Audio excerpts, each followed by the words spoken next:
Well, hey, everybody. My name is Jared Malat, I'm Mateo Calis. and this is the Coltist, Sí. episode 8, which we are going to refer to as the Ocho. The Ocho, yes. Throwback. Let's start off with the obvious big old dub in the rain Sunday night in the Bay. Yeah. Would love to say I didn't see it coming, but Yeah, it was obvious, you know. it was one of those games where You it know kind you'll of win. yeah. I mean, We got off. hey, I mean, we got off to a rocky start, though. You know that those first three drives, I was like, "There's no way we're going to lose this." Their first drive, then the 3-and-out, then their field goal. No, the Jonathan Taylor fumble. yeah. First three drives. Yeah. It's almost like in order for the Colts to play well, they must first fall on their face, right? Like Yeah. there's no just I've realized this as a Colts fan. There's no complete game coming. Like Oh, you never. you want it. You want to see them pass the ball well, run the ball well. Special teams is on lock, and then defense is also playing lights out. And it's That's like, asking too much. yeah, it Seems is. for us, yeah. It's hard enough to get Remember like the one Texans player. game? Yeah. Texans was like the nearest to being like the great game. Mhm. Going to half, we were only up like 7 against the worst team in the NFL, so that wasn't a complete game at all. Mm-mm. So No. yeah, hopefully it happens against the Titans. I mean, And obviously, we start out saying like, "Hey, big win on the road against San Francisco on Sunday night." But hold up, there's a bigger game Sunday at 1 o'clock at home. biggest of Uh, the season, I would say. Yeah, biggest game of the season against the yeah. boogeyman in the NFL right now. If there is such thing as the boogeyman, Which there is, and his name is Derrick Henry. Yes, he yeah, exists. He's real. yeah. So we were kind of talking about before the podcast, like how much more can he take, and like we've been saying, like that might be the wrong like strategy against Derrick Henry is, hey, hit him. Right. Yeah. You've Yeah, been here. You probably heard it your whole life, right? With big running backs, like, oh, hit the piss out of him. He's slow him down. Oh, okay. Yeah. They keep saying that. They've been saying that for a while. he hasn't backed down. Yeah, He hasn't backed down yet. And I don't know that the Colts are necessarily a team to put a hurting on the guy. And I don't want that at all. I want Derrick Henry to play the full game, and I want the Colts to limit him. yeah. Right. No That's excuses. You know, just yeah. I don't. a good I win, not a there's lucky win. A yeah. good win. There's no like There's no joy. honor in that, you know. Like, No, yeah, when they're like, oh, AJ Brown gets hurt, Derrick Henry goes down, Colts win in a blowout, and it's like, were you really happy walking to your car, right? Like, I mean, did yeah, you you really? got the win, but It's kind of sour on me. yeah, I it's want like your an empty best. win. I want your best, and I want to beat you when you're at your best, and especially a rival, right? Like when it's you don't want to kick a rival while they're down, right? Because then they come back and beat you forever. And I think, want to make sure we get that out there. I don't have any problem with Titans or Titans fans, except for some reason they come on Stampede Blue and try to start fights and Yeah, say they hate stupid us. things that they hate They hate us. us more than we hate them. We're like, we don't even acknowledge them, you know. Yeah, they Like hate us because they that ain't us, right? that And then little like annoying brother that you just kind of sort of like ignore, and he's still like, hey, it's okay, you know. Like, yes, you're not out of level yet. Just win a ring before you start talking. yep. And speaking of little brothers, to all the Eason fans that were What yeah, he's did not he on the team become anymore. in the end? You know? Well, Mateo, I've been saying this for a few years now, and I'm gonna keep saying it because it keeps becoming true. You have to be an athlete to play quarterback. Yeah.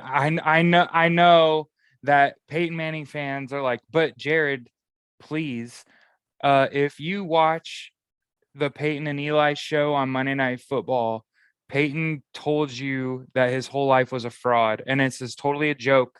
But he did say the only reason he played Division I football is because his dad controlled the clock when he ran the only 40 he ran in the 90s was downhill, wind assisted, and it was like a 4.88 40, and he gets a D1 ride to Tennessee, becomes one of the greatest quarterbacks of all time. I'm just saying that doesn't happen now.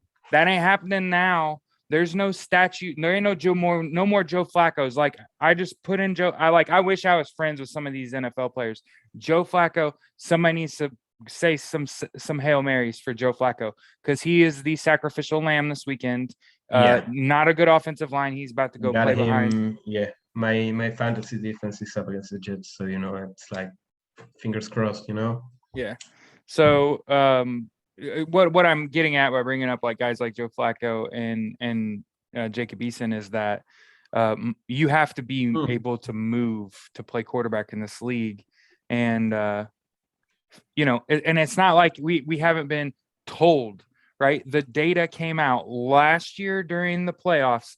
Holy crap, 70% of throws at the NFL level are outside the pocket. You have to be able to do that. Yeah, You have to be able to escape and then square your feet and throw before you get killed. A lot. You have to do it a lot, and you can't just barely get the ball off and take hits either. So you can't just be a pretty good athlete, right? So I think when you have a bunch of fans that are used to seeing a statue at quarterback, and then we drafted another one, they're like, oh, he's going to end up like no, he's going to end up in the CFL as a backup. He won't even be on an NFL roster. And the only reason Joe Flacco is there is because of his relationships with coaches on that staff. Otherwise, if you look at a guy like Ellinger, right? Yeah, Ellinger, a lot of Brett people, Hundley. they don't. A lot of people that aren't qualified football fans are like, oh, Sam Ellinger's got a noodle arm. No, son. That's not how this game is played. This game is played with athletes. And what Sam Ellinger is an athlete. He don't have a good arm, but you don't have to have a good arm if you can get yourself into a position to throw, right? And I feel like you can't make a statue into an athlete, but you can make an athlete into a good thrower. Yeah, I mean, a lot of and also the person that people bring up when they talk about like turning an athlete into a quarterback is Lamar Jackson. But I also want to point out, like, Lamar Jackson has a cannon. Murray, And first of all, he has a cannon. Second of all, they were in a pass-heavy offense when he was in college, and he was outstanding. I saw Lamar Jackson play twice in college live, and I'm telling you, like, it wasn't just his foot speed. He threw some heat, and you're like, wow. Like, I thought they were saying he's going to play wide receiver in the NFL, and they said that for like 2 years, right? And they even said it on draft day. But yeah, if you watch even in college football, I'm a USC fan, for example. Keaton Slovis was supposed to be the next Andrew Luck. The next big thing, yeah. Yeah, 6'5", 240, laser rocket arm, really good athlete.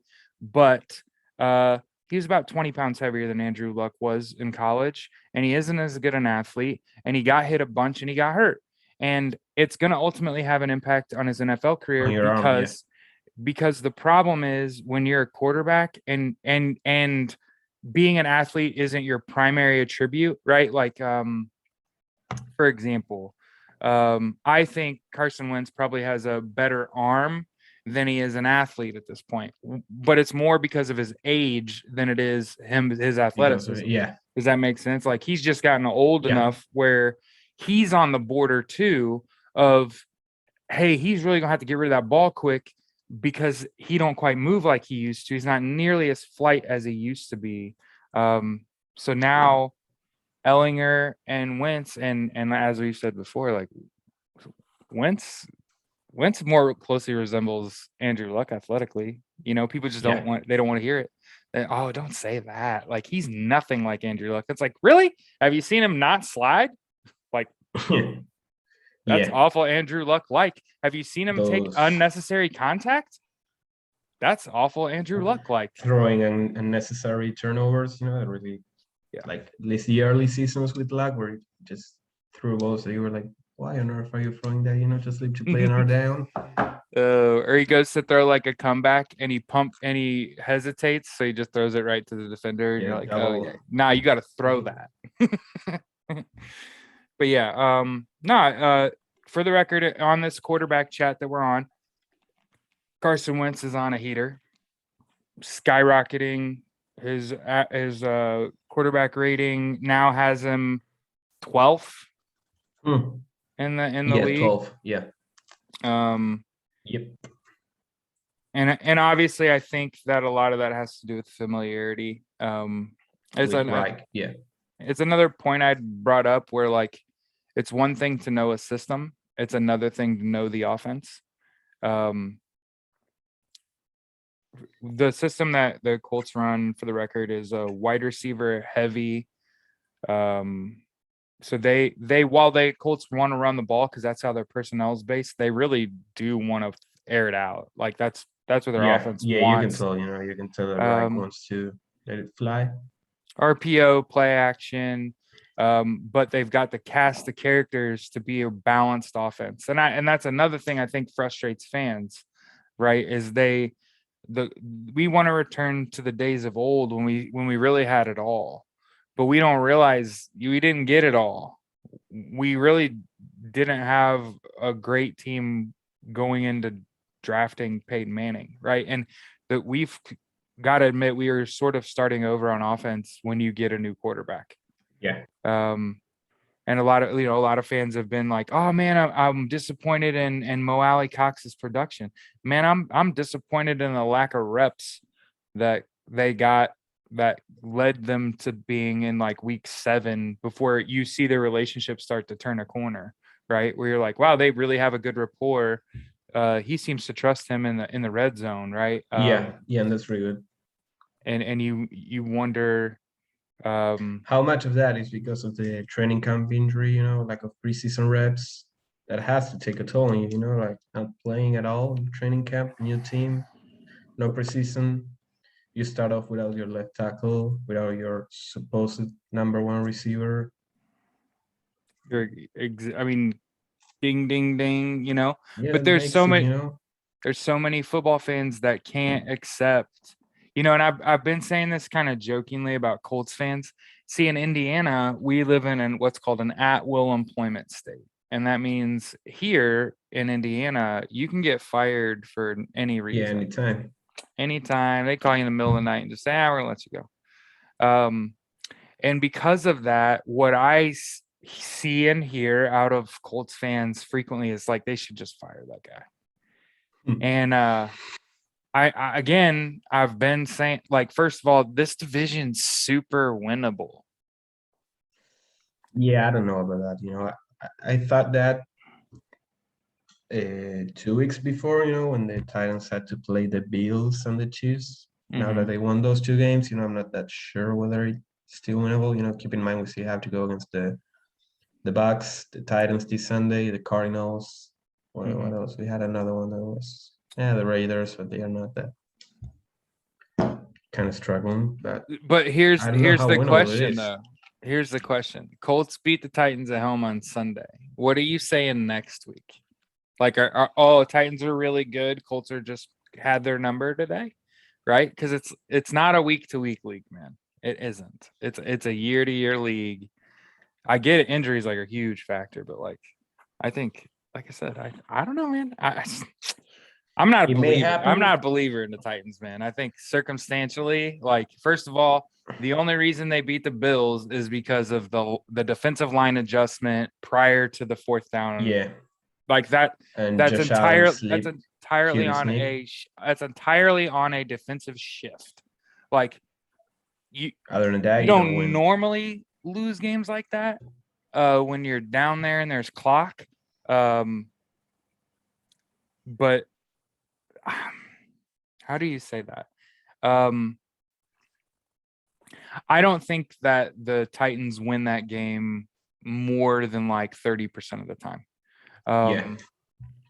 Because I think, I don't know, man, it's so tough. Obviously, the game is over and they already counted the loss, like the result already happened. But like I said, my brain says, um, you get to see an out of an inner conference heavyweight matchup like that, like Bills Titans, comes down to what I would call a coin flip. Yeah. 4th and 1 What on about the 4. Chiefs, though? What about the game against Kansas City? They won that final I score. think Kansas City's regressed. Yeah, there's no question about that. They have not been good this year. And what? I don't know what it is. And what's worse than what looks like personnel problems with the Chiefs, right?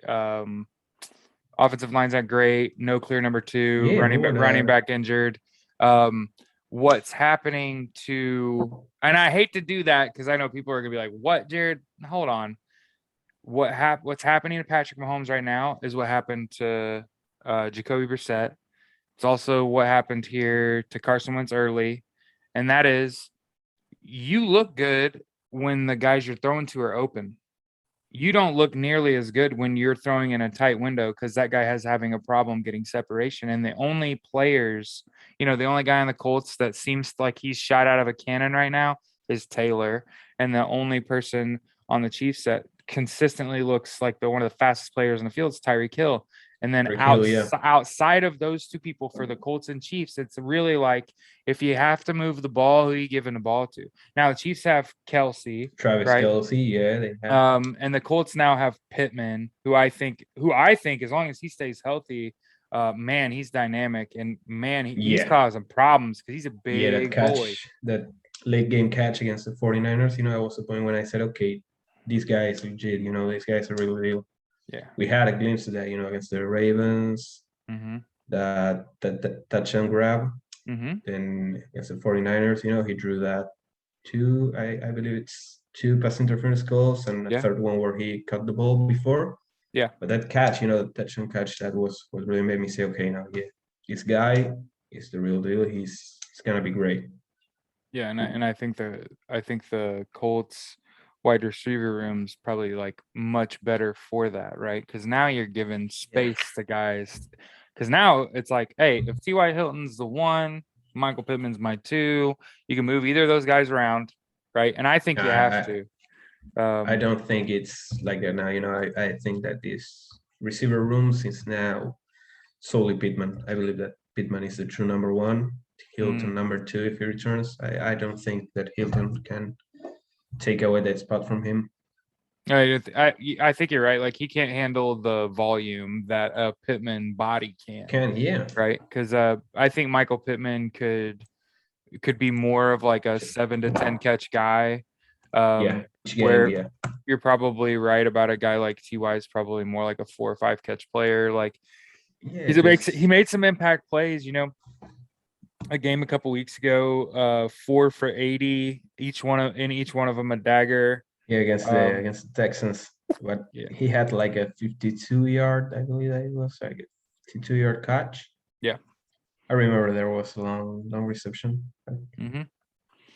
So yeah, I still think I saw something encouraging today. The only Colts absent from practice today were Xavier Rhodes and T.Y. Hilton. Yeah. And if Hilton ever doesn't need to practice. Yeah, Hilton rarely ever practices when he's last season. What was the injury last season with him that he never practiced? Was it a calf injury? I can't remember surely, but I remember that that's why he left had the an game. Injury. That's why he left the game was calf. No, but last season he also had an injury that practice. He never practiced last season, late in the season. Yeah. I can't remember what it was though. Well, it's because these guys are basically Olympic triathletes, right? We were talking before the podcast about hey, the Colts drafted Paris Campbell with Terry McLaurin on the board. DK Metcalf on the board. DK Metcalf on the board. And again, we'll always come back to like, well, everybody screwed that up, right? Like there's a lot. Every time DK Metcalf makes a big play, somebody should just get fired. Like it's just walking a random NFL office, be like, you You're fired. But yeah, the Colts are gonna kind of be kicking themselves, I think, because McLaurin's done nothing to produce. DK Metcalf's shining, um, and Paris Campbell's been injured. It's really unfortunate because I feel like a lot of people are like mad at the wrong thing. First of all, there's again, because we live in an at-will employment state, people immediately are like, clearly the Colts training staff needs terminated. And you're just like, or Paris Campbell scores this long touchdown run and the defender's diving at his ankles as he crosses the goal line and his helmet hits Campbell in the heel. What are the odds? Right? Yeah. What are the odds of that? Very low. In case anyone out there had any questions, like, it just keeps happening. Like, nah, he's been injured like twice, maybe 3 times, but like No, he'll it's come back. He'll 3. be healthy. It's 3. Like he'll come back. He'll be healthy. Um, that wasn't a injury that's going to cause a surgery. Yeah, he was soon talking about a Christmas return, I believe. Christmas Yeah, game against the Cardinals. I yeah, thought he was out for the year end, and I say, oh, that sucks for him. yeah. Good to know he'll be back. But even when he was back, he wasn't making that much of an impact. Nice, Probably because because he it's hadn't developed that connection with Wentz yet. yep. And if you really think about like the couple touches he gets, they're all very much like this is for Paris, right? He gets the jet sweep. He gets the deep Yeah. post, right? Where he's breaking the top off of defense. Now Um, he had some. I remember like the games he played where he had some at least like 3 or 4 third down catches. There were 2 against the Titans. Can't remember that well now, but I remember that a couple of third and longs. He mhm, had those catches for the first down, and I was like, okay, this is something interesting, to keep an eye on, like how when to start getting Campbell on third down. mhm. So yeah, getting that back would be amazing. Yeah. Like you get And hopefully those you two get weapons, yeah. just a few games with the gang all together, right? Because Yeah, that would be nice to see. Yeah. we haven't had it yet, No. and I we got a glimpse of it, and you saw how it didn't feel like any of the other games felt, which was the game against the Texans, where it really felt like Colts had everybody, right? There Yeah, are we too were many people, missing Nelson and Smith for that game. mhm, So and, yeah, and imagine having them back. 30 plus, and ran the ball and passed the ball effectively. Um, and and you had what I would call like a full wide receiver room, right? You had Ty, you had Paris, you had Campbell, all Yeah. in the same game. And like I said, that I hate to be like that because I'm probably wrong, but if you look across the league, first of all, I'm happy to be a Colts fan because there are plenty of teams in the league that are way Yeah, worse yeah. worse off. Yeah, you Uh, could be way off course. that said, though, we could be even better than we are personnel wise, could be coached better, could be better in all phases. And that's obviously what really has to sort of drive you as Colts fans, right? Because it can't be your win-loss record. You're 3-4. You dumped your competitive games.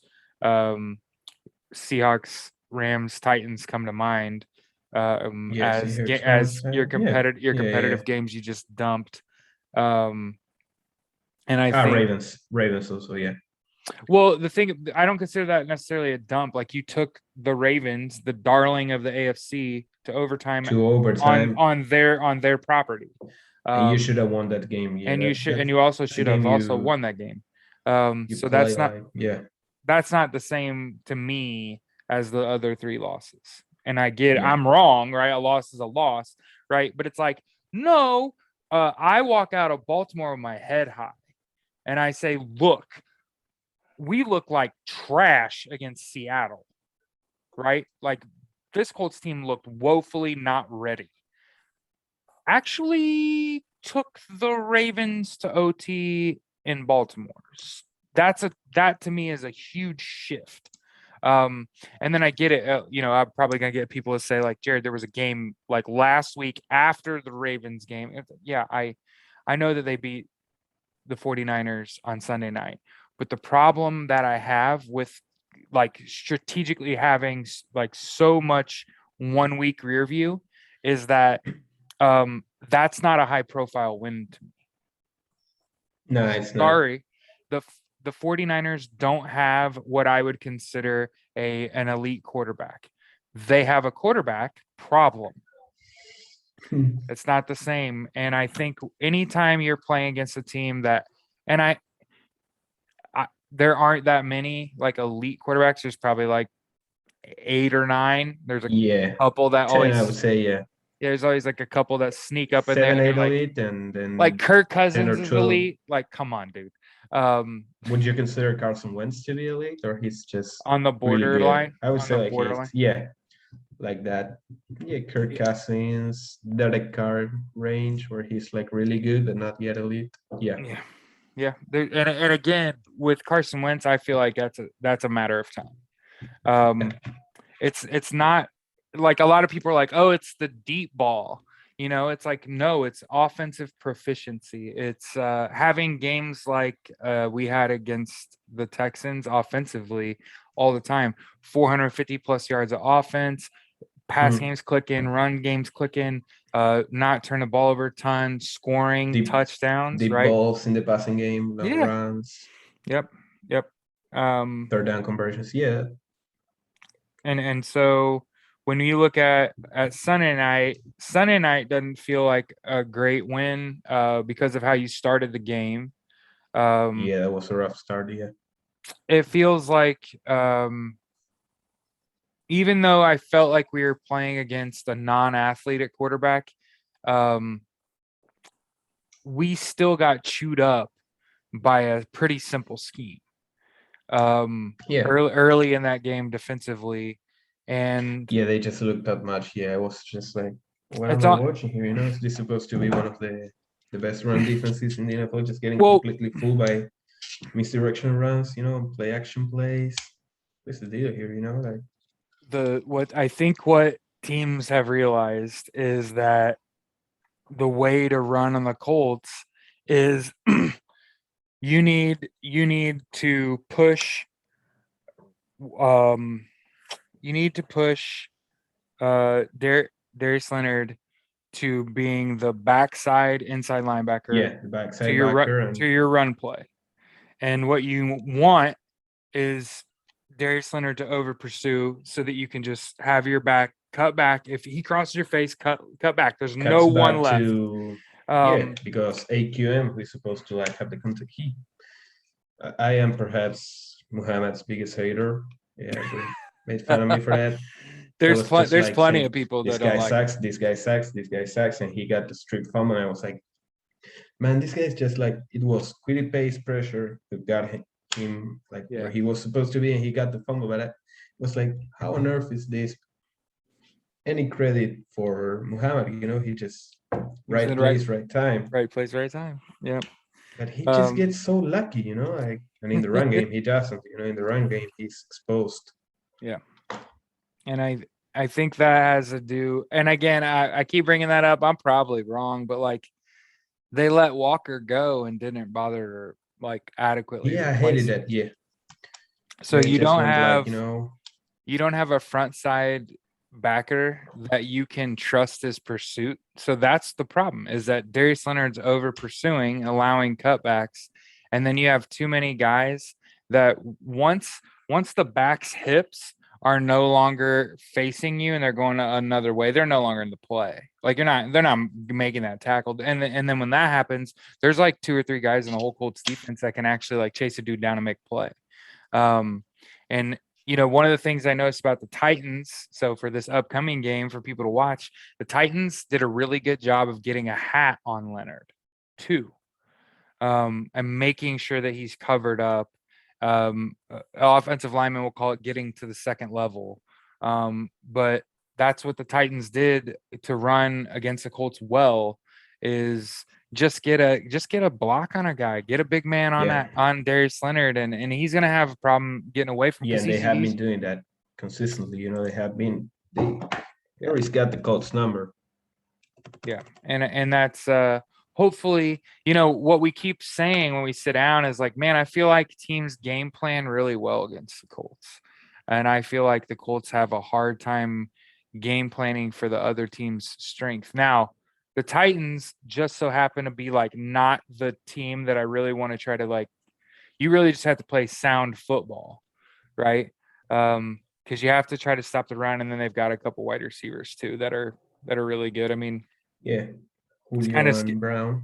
it's kind of scary.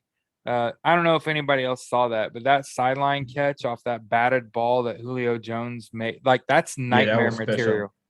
Um, that defender played good defense and had every reason to believe that was just a great batted ball. That's incomplete pass.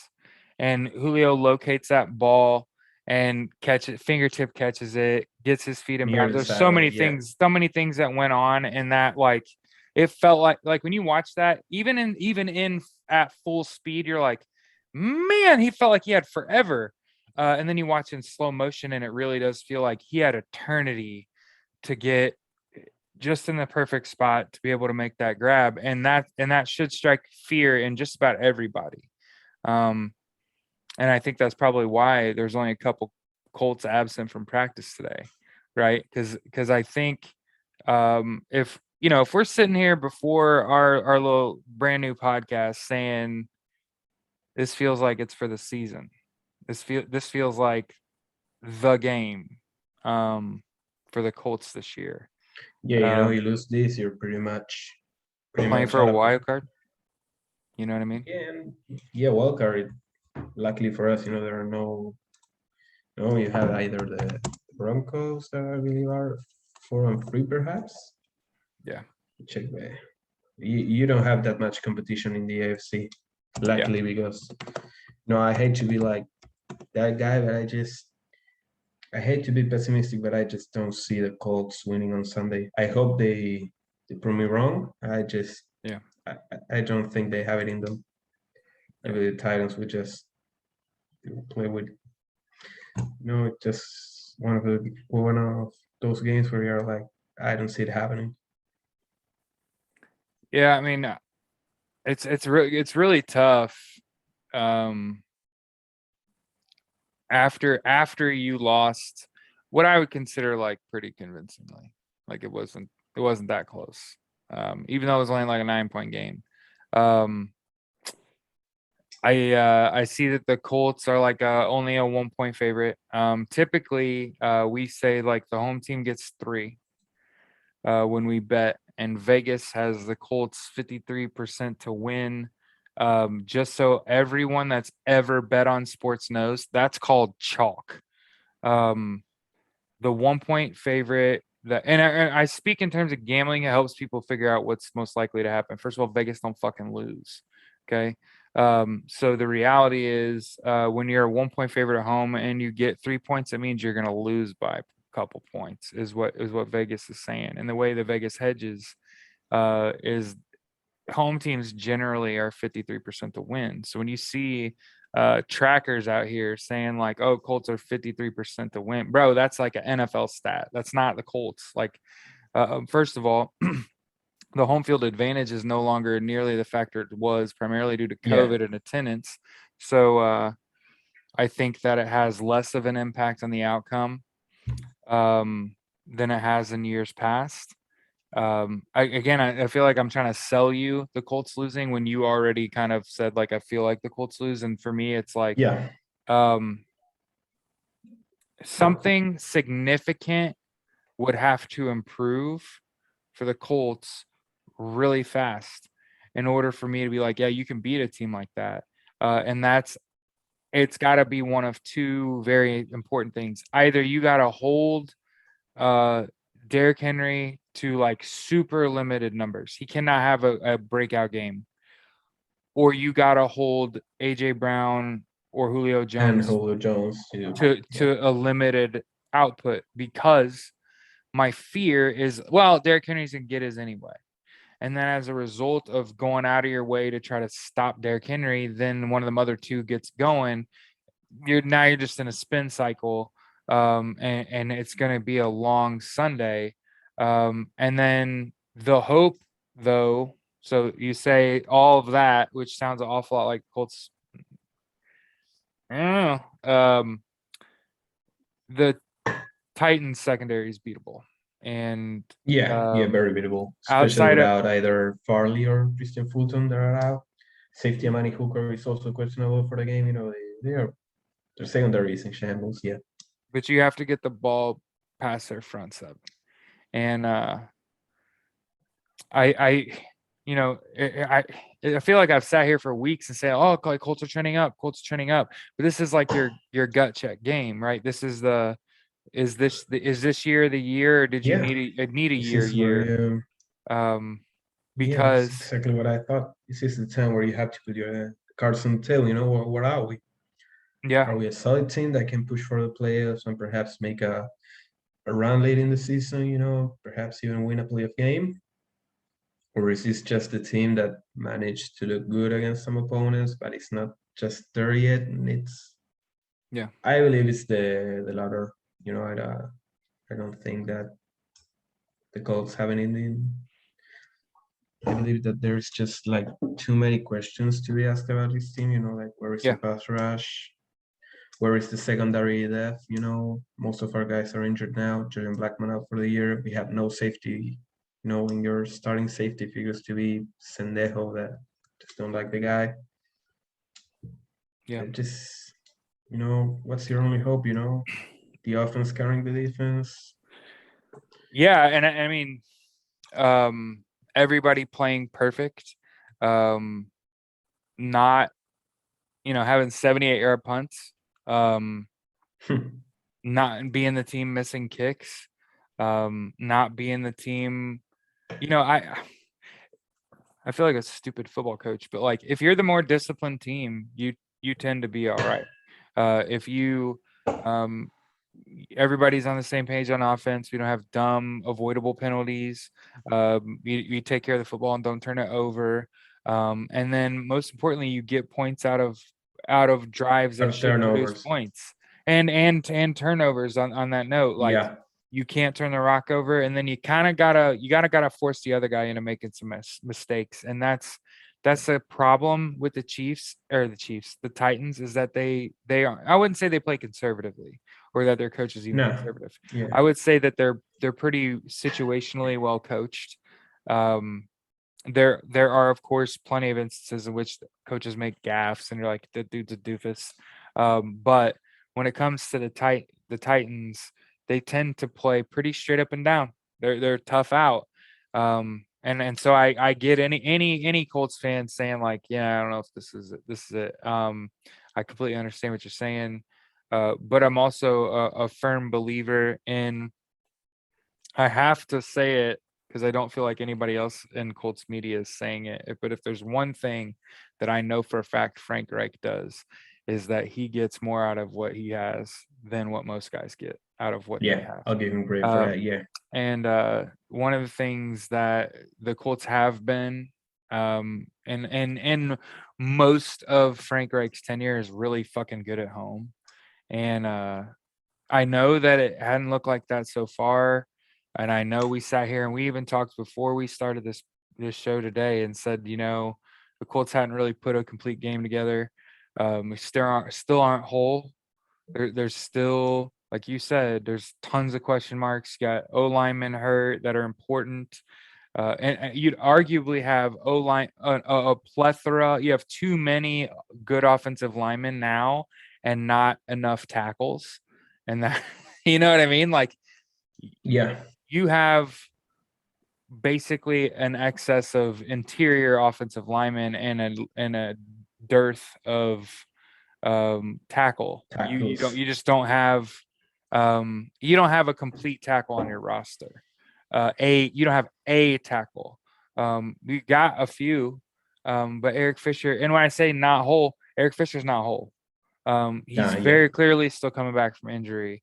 Davenport, Braden Smith is I out. I can't understand how he's on an NFL roster, but Braden Smith is injured and out, and then you get Matt Pryor that Pryor, comes in. Pryor he's been solid. He's been But I think he was sort of like this guy has to work out, otherwise someone loses their job. It had to happen.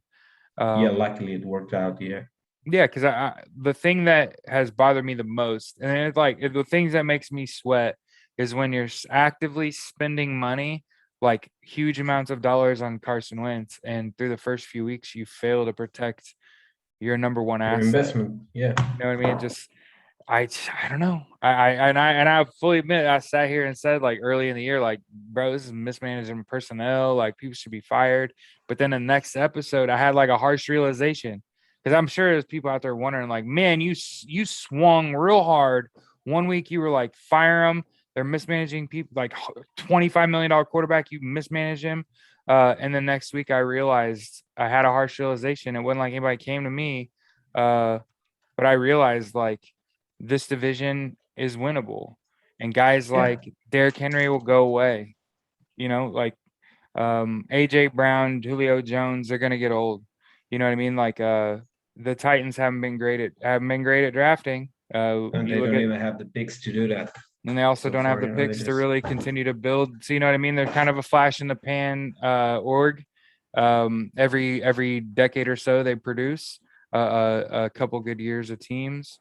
And I don't want the Titans to win a Super Bowl or get to Super Bowl. One, I don't think you'll win. I think you'll get your butt whooped by just about, I don't know, like a half a dozen NFC teams. Um, yeah, the NFC is so much better this year than the AFC. Yeah. yeah. Get the The Rams, get the The Cardinals. NFC is the Premier League and the AFC is MLS. Like there's just so many super good organizations in the NFC that are competitive Yeah. year in and out. My That have all money, the my pieces. money this year is on the Rams. Yeah, I mean I got the the Rams only this year. You problem know, with I put a few. that pick is running back. They just do not have a No, belt. I like Henderson. You know, I think that Henderson can be that guy, and I just believe that it will happen. You know, don't know Yeah, what will get his ring. Stafford will get his ring. yeah. I'm with you. I would love to call Bills Rams in Super Bowl just because I think McDermott and McVay is like a super Hmm. intriguing matchup. Young That bowl. coaches, um, but I'm also aware there's some elder quarterbacks that I think just their consistency is going to cause problems in the playoffs. And uh, Are you talking about like one particular quarterback I'm who thinking has been really consistent? Aaron Rodgers comes to mind. Tom Brady comes to mind, Tom and Brady comes to mind. Yeah, that's the guy that I'm scared of. yeah. So um, I think I want to say like the Rams have the youth movement and the important players to beat a team like the Bucks. And I think that time will tell if the Bucks have the personnel to repeat. Yeah, I don't think that they do. I think that what you'll see in crunch time in the playoffs or near it is those bodies start to break down. Those guys that like didn't fit in, your Fournettes, those guys that didn't quite fit in with another different org, and they come to this org, you get a taste of winning.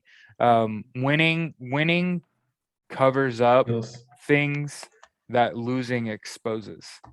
And my thought process is and my fear and I'm not a Tampa fan, so it's not really a fear. What my harsh more like a realization part of concern. that Yeah, is what happens is teams tend to get super frustrated when you play well. And anybody knows this, it's the Colts. Last year, Colts start off rocky, start playing real well. And then if you remember the second half of the Seattle game last year, it was like watching a nightmare unfold where the defense started being hyper aggressive against Colts pass catchers. And what happened? We lost our composure, lost the game. And then this year, for the record, got smoked in week one. But I say all that to say what ends up happening with guys like the offensive skill players for Tampa, they're so good and they've been so good for so long that you run up against a team that has the personnel to push back. And I'm only saying it because it's real. You end up with a bunch of injuries to skill players, and then my thought process is the Bucks limp into the playoffs, looking an awful lot like the Colts did at the beginning of the season, where their skill players are shot, their offensive line's now banged up because they've had a couple weeks of middling success offensively. It's just a matter of fact. Like, you either start off injured, you Or deal you with end it up through the injured. year, or you end up injured. And my hope for the Colts is that they started off injured, they end up healthy, or they become healthy and they finish healthy. More than anything, right? More than wins and losses. It's like, do we have all of our people here? Because I think your win probably, and I'm obvious. It's like such stating the obvious, but like, you have a higher win probability when you have all of your people healthy and alive and there. That's Um, and like I said, Colts on that front alone, if you just think like, hey, you're going to win more games when your people are only had 2 guys not at practice midweek before arguably the most important game of the year. and And that's Rhodes and Hilton. Who I'm not particularly concerned they miss practice. Rhodes they miss practice all the misses time, the so asset. those guys could be there. And Yeah, then they can very well playing. Yeah, I don't believe that Hilton misses this game no, for I think anything. I have a feeling like they're keeping Hilton as fresh as possible, Hey, and even sitting him. You know what I mean? you know what? I'll make you a bet. Did you get a chance to watch that Hilton jersey that I was going to buy, that I was thinking about buying? Mm-hmm. If Hilton plays on Sunday and the Colts win, I'll make you a bet. I'll buy that jersey, and I'll be here the next episode with that jersey on. Oh yeah, That's a bet. Yeah, I'm a man of my word. The that's only awesome. thing that may happen is that the jersey takes a while to deliver, but if all goes right and the Colts win, I'll be with that jersey. On my word. That's awesome, man. And that, what is it, like I might have missed it. It was like an autographed Hilton jersey or something. Nah, nah, not autograph. It was like sort of like I don't know. It was a jersey that I wait. Let me send you the picture because it was like really interesting concept. It was not a familiar jersey that I saw Oh, before. hmm. It's like, you know, tell me if you recognize this sort of like scheme. I don't know if it's like uh, I believe that this might be a replica jersey. So I don't know if we're allowed to talk about that here, are we? But yeah, I don't know if it's legit. Oh, In okay. defense, it's kind of hard to get legit NFL merch here in Argentina, so it's justified. Yeah, Let me right. hit that. Oh yeah. Yeah, that does not seem legit at all. But it's cool though, it Yeah, it's looks definitely it's really cool. good. So it's a for those of you not able to see my phone at the moment, it's a white Colts jersey with blue trim around the neck and around the cuff of the sleeve, and then the numbers. So it's got Colts across the front, and then the numbers are a blue to white vertical gradient. So it goes from blue to white in gradient. Looks really neat. Probably obviously something the Colts will never wear in a million years.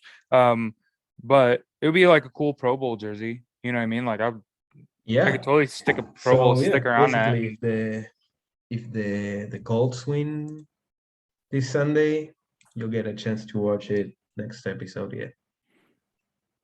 Right on. So obviously we sat here, we talked about, yeah, it's pretty important win, obviously, on the road. Anytime you get a Yeah. road win in the NFL, man, it's a good feeling. Um, we had talked about prior episode. It was an awkward Sunday night football because while you watch it on TV on the East Coast, you're like, oh, it's a Sunday night game at 8:30. Um, when you're out there 3 or 4 days, 2 or 3 days ahead of time, and the game on Sunday is actually at 5 o'clock, and it's not at 8:30. I get it. To people on the East Coast, like Jared, it was at 8:30 Eastern time. No, for the players out there, it didn't feel like that 8:30 game where you got a truncated amount of time to prepare for the next Yeah. opponent. I feel like it was almost like a 4:05 start, which means you only lost a couple hours to the 1 o'clock teams in terms of Yeah. prep time. And I think that's super important. I mean, obviously, there's a reason to bring it up. Is I don't think there's any excuses either. So I pointed out, like I feel like the Colts don't game plan well for opponents. I feel like they kind of let their good players go off and try to limit their lesser players as almost like a uh, last resort thought process on how to play defense. Is, we can't defend their number one receiver, their running back, so let's try to just make their third receiver Yeah. fumble. Is kind of the MO. We talked about how like the Colts are the one of the worst teams in the NFL in terms of getting pressure, all the way at the bottom of the league with the likes of the Miami Dolphins. I of course would go ahead and attribute that. You pointed out, the Colts didn't really address The edge rusher position. Yeah. they didn't address that in trade, but they did take Quiddy Pretty Pay pay and and day of the Daya. Dingwall.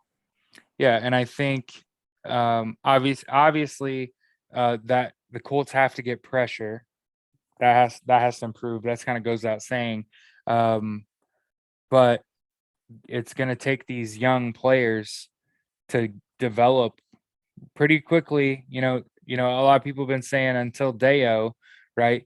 He's gonna get Absolutely. thrown. He's gonna get thrown into the fire as soon as he's healthy and back in it, because that's how hard up the Colts are for pass rush help.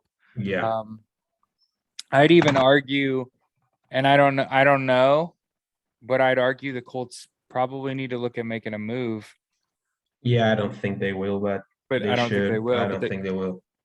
yeah, I think, and I also think we were also talking about who they could have potentially got, and it looks like those would have been strikeouts as well, right? So there, I just would love for anyone that's still on the fire Chris Ballard train, that mostly your ammo hinges on pass rush. I would just like to know who the Colts should have drafted that was that great pass rusher that we missed on. Because I don't know that we missed on them. The guys that we missed on aren't also producing. It's one thing to say a name; it's another for that guy to be outstanding right now. We completely there's not a DK Metcalf of pass rushers that we whiffed on, and that didn't happen. Um, Yeah. but we did whiff on DK Metcalf. So did 31 other teams. Actually, every team in the NFL, because Seattle also passed up DK once, Yes. twice. But yeah, so I think one of the things that we want to make sure that we do is we say, hey, if you like the sort of podcast that we're putting out here at the Coltist, so we're just kind of talking Colts football, look at the week prior, look at the week upcoming, kind of look around the league, see what's going on, how do we feel about the Colts in general. Um, Please subscribe to my YouTube channel, and then please follow the podcast at the Coltist. Try to post the link to the show when it comes out on Stampede Blue. Follow Stampede Blue. They've certainly been kind to me. Yeah, I'd love to sure. return the favor. But follow Mateo Calise, my new co-host. Uh, Lives in South America. I super interesting to meet someone that doesn't live in the United States, that's as big a football fan as you are, that's as knowledgeable about the sport as you are. Um, and I think that you're a gift to this community, just because your perspective is refreshing. It's not Yeah. You're not hearing the same old tired stuff that you are from the local yokels, and I think that we're better for it. So I thank Mateo for coming on and hanging out with me for a little bit. Yeah, Um, thanks. so we officially think the Colts are toast on Sunday. But if the Colts get a big game out of TY, we're buying a TY jersey. Yeah. Uh, and Got then my yeah, word on that. so tough one ahead on Sunday. Uh, but tough. They're all tough. Football is a very difficult sport. The Colts do look like they're on their way up. Yeah. I will pretty much be saying until the very end. I'll always wonder if maybe this was next year. Like this was a year that if if you make the playoffs and you're competitive this year with a And brand yeah. new quarterback. If not, you don't. If not, I don't think and I don't think anybody losing their job, because I just think this division's very winnable. I don't think that the other franchises in our division are as like set up for the future as the Colts are. So I think that our future, no matter what, is bright. So I'm happy to say stuff like that. I don't know that this year is necessarily going to be that year. I could see a wild card. Um, but you got to win this game if we're going to have serious conversations about the division, right? Because it's over. You lose this one, you ain't winning the It's division. over. Yeah. You're going to be playing for a wild card. Now there isn't as much competition in the AFC as you kind of pointed out. If we were in the NFC, we'd be in a world of hurt. Yeah, it's impossible there. Yeah. But you have a chance to draw back to get back to 500, to be 4-4, to have won a bunch of games and recently, and then right around the corner. So I want to make sure we start talking about this too, Mateo. Hard Knocks starts November 17th, Yeah. and they've been filming this whole time. So I'm interested to see how the Colts one obviously like how the Colts play this week, but like there's a couple games here in the next few, obviously there's a couple games in the next couple weeks, duh. And then Hard Knocks comes out, and I'm just interested to see what sort of mode the Colts are in, kind of swinging into what I would consider like the back half of the schedule is kind of back half of the season, second half of the season, how the Colts are sort of angling, and then ultimately, like I said, is this a team that they'll be better next year, or can you get, like we said, some magic out of the pass rush with rookies? Can you get some stability at wide receiver when you've been banged up at that position all year? Those are the questions that are sort of can you protect your quarterback when everybody on that O line's been hurt?